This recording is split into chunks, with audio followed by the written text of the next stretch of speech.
Hello friends, మీకు కనుక video నచ్చితే ప్లీజ్ లైక్ చేయండి, సబ్స్క్రైబ్ చేయండి. విద్యాదేవి ఇంటికి తీసుకొస్తారు కదా సీతారాము. అప్పుడు జరిగిందంతా తెలుసుకొని రేవతి ఇలా అంటుంది. అంటే ఆ రోజు మహాలక్ష్మి వదిన చేసిన త్యాగమే ఈరోజు విద్యాదేవి టీచర్ కూడా చేసిందన్నమాట. అంటే వదినకి ఏమాత్రం తీసిపోదన్నమాట. ఏమంటా అన్నయ్య అని రేవతి జనార్దన్ అడిగితే అప్పుడు అవును రేవతి, నువ్వు చెప్పింది నిజం. రామ ప్రాణాలు కాపాడింది కాబట్టి విద్యాదేవి గారి ఇంట్లో ఉండాల్సిందే. నువ్వు కూడా చెప్పు మహా అని అంటే సరే, రామ్ ప్రాణాలు కాపాడింది కాబట్టి ఇంట్లోకి రండి అని చెప్తుంది. అప్పుడు ఇలాగే సీత ఆగండి టీచర్, ఇలాగే రమ్మంటారా అని అంటే ఇంకేం చేయాలి అని మహాలక్ష్మి అంటూ ఉంటుంది. అప్పుడు హారతి ఇచ్చి లోపలికి పిలవాలి అని అంటే అప్పుడు అర్చన వెళ్ళి హారతి తీసుకురాపో అంటుంది. వెళ్ళండి చిన్నత్తయ్య, వెళ్ళి తీసుకురాపోండి అని సీత చెప్తే అర్చన వెళ్ళి హారతి తీసుకొస్తుంది.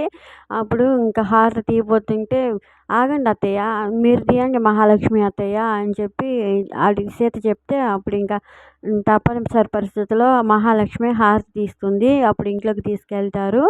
అప్పుడు రేవతి అంటుంది, ఏమో ఏదో జరుగుతుంది అనుకుంటే అంతా మంచి జరిగింది అని అనుకుంటుంది.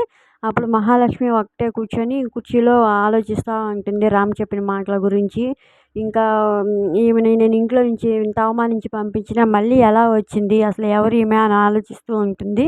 అప్పుడు సీత మొహం మీద చిటికలు వేసి, ఏమత్తయ్య టీచర్ని మళ్ళీ ఇంట్లోకి తీసుకొస్తామని ఆలోచిస్తున్నావా, ఎలా తీసుకొచ్చామని, మేము లేనప్పుడు బయటికి పంపించావు కదా, మళ్ళీ తీసుకొచ్చానని ఆశ్చర్యపోతున్నావా, ఏమన్నారు టీచరు నాకు తోక లాంటిదా, నా తోకని కత్తిరించేశారా ఇంట్లోంచి బయటికి పంపించి అని చెప్పి, ఆయన టీచరు నాకు తోక లాంటిది కాదు, నాకు దేవత లాంటిది, ఆమెకి నాకు ఉన్న బంధం భగవంతునికి భక్తుని లాంటిది, ఆమె నాకు అర్జునుడు లాంటిది అని చెప్పి సీత అంటూ ఉంటుంది.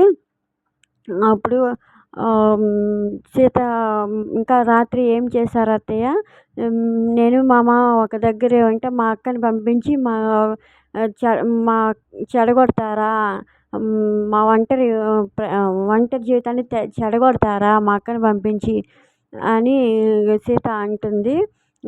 ఇంకా నుంచి మీ పతనం మొదలవుతుంది అత్తయ్య, కాసుకోండి అని అంటే, ఏయ్ సీత, నేను ఏ రోజుకైనా నేను నా మామ ఒకటి అవుతామంటే అది జరగని పని. అంటే ఈ సీన్లో మీకు మాటలు లేవు, ఓన్లీ సైలెంట్గా ఉండడమే, అంటే డైరెక్షన్ నాదే, డైలాగ్స్ నావే అని సీత అంటుంటే, ఆ రోజులు ఇంకా పోయాయి, ఇంకా మీకు పతనం మొదలైంది అత్తయ్య అంటే అంటుంది సీత.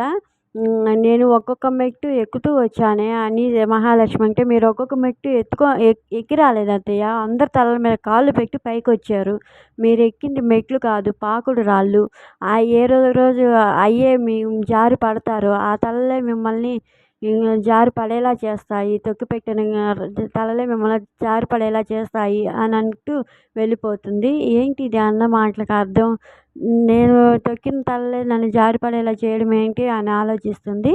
అప్పుడు ఇంకా రేవతి దగ్గరికి వెళ్ళి, రేవతి కూర్చొని ఉంటే రేవతి దగ్గరికి వెళ్ళి సీత చీర పూలు ఇచ్చి, రెడీ అవ్వండి పిన్ని లేచి అని చెప్తే, ఎందుకు సీత అంటే అదంతా సస్పెన్స్ అని అంటుంది. సస్పెన్స్ సర్ప్రైజ్ అని అంటే, ఏంటి సీత ఏం చేయబోతున్నావు, మొన్న మా అన్న వదినలాగా పెళ్లి చూపులు ఏర్పాటు చేసావా అని అంటే, పెళ్లి చూపులు కాదు కానీ పెళ్లి చూపులు లాంటివి అంటుంది. అప్పుడు అదంతా చాటుగా అర్చన విని హాల్లో జనార్దన్, గిరి, మహాలక్ష్మి కూర్చొని ఉంటే వెళ్ళి మహా రేవతికి సీత పెళ్లి ఏర్పాట్లు చేసింది అని అంటుంది. అప్పుడు వాళ్ళు షాక్ అయ్యి చూస్తారు. అప్పుడు బయటకు వస్తుంది సీత, ఏంటి మాకు తెలియకుండా మా చెల్లెలకు పెళ్లి ఏర్పాట్లు చేస్తున్నావా అని గిరి అంటాడు. పెళ్లి చూపులు కాదు మామయ్య, పెళ్లి చూపులు లాంటివి అని చెప్పాను కదా అంటే, నువ్వు పెళ్లి చూపులు అని రేవతికి చెప్తున్నావు కదా నచ్చిన అంటే, ఏంటి చాటుగా విన్నావా అని సీత అంటుంది. చాటుగా విన్నామో ఎలా విన్నామో, నువ్వు అలాంటి పనులు చేయడం మాకేం నచ్చలేదు అని అంటుంది. అప్పుడు ఇంకా సీత అందరినీ బయటికి తీసుకెళ్తుంది. అక్కడ కిరణ్ ఫోటో పెట్టి, వెల్కమ్ టు కిరణ్ గారు అని అంటే, అప్పుడు మహాలక్ష్మి ఇదేంటి ఇతని ఫోటో పెట్టా, ఎవరితను అని అంటే, ఇతను ఎవరో మీకు తెలియదా, కిరణ్ ఎవరో మీకు తెలియదా అంటే, అతను ఏమన్నా మాలాగా కోటీశ్వరుడా అని అంటాడు గిరి. మీలాగా కోటీశ్వరుడు కాదని మీరు అవమానించి పంపించినందుకే శ్రీమంతుడై తిరిగి వస్తున్నాడు మామయ్య అని అంటుంది సీత. అప్పుడు కిరణ్ కారులో వస్తే, కిరణ్ గారు వెల్కమ్ కిరణ్ గారు అని సీత పిలుస్తుంది. అలాగే నువ్వు కూడా పిలువు మామ అంటే రామ్ కూడా వెల్కమ్ కిరణ్ గారు అని పిలుస్తారు. అప్పుడు సీత మహాలక్ష్మి అంటుంది, కిరణ్ బాగున్నారా మహాలక్ష్మి గారు, బాగున్నారా జనార్దన్ గారు అని కిరణ్ అంటే, మేడం సార్ అని పిలవడం పోయి పేర్లు పెట్టి పిలుస్తున్నావా అని అంటే, అప్పుడు నేను మీ కింద మేనేజర్ని, ఇప్పుడు నా కింద నలుగురు మేనేజర్లు ఉన్నారు, అందుకనే పే పిలుస్తున్నాను పేర్లు పెట్టి అని అంటే, ఇంకా అందరూ కిరణ్ ఇంట్లోకి రమ్మంటారు, ఇంట్లోకి తీసుకెళ్తారు. తర్వాత ఏం జరుగుతుందో